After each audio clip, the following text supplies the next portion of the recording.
Is there a way we can reach people who are controlled by ideology?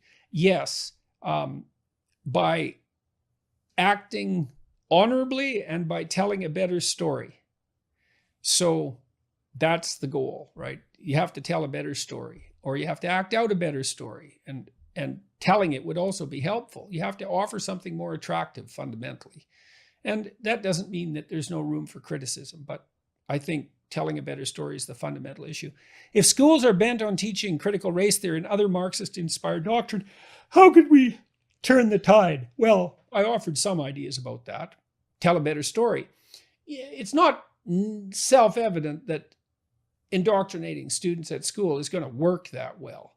I mean, I remember myself as a junior high school student and my friends, we were pretty cynical about what we were being taught, especially if it was contaminated by something that it shouldn't have been contaminated by.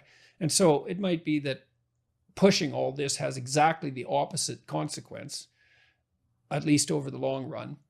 We'll see. But basically, you have to tell a better story and you have to get your arguments in order.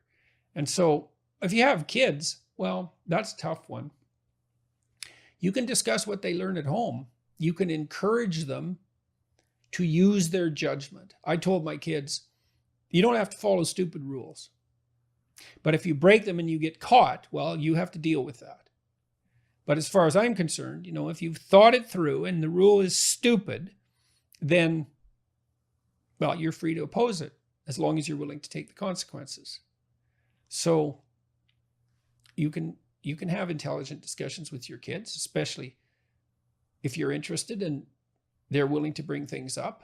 And you can keep an eye on what they're being taught, and then maybe you can object to the teacher and you can object to the school board. Best to do it in writing.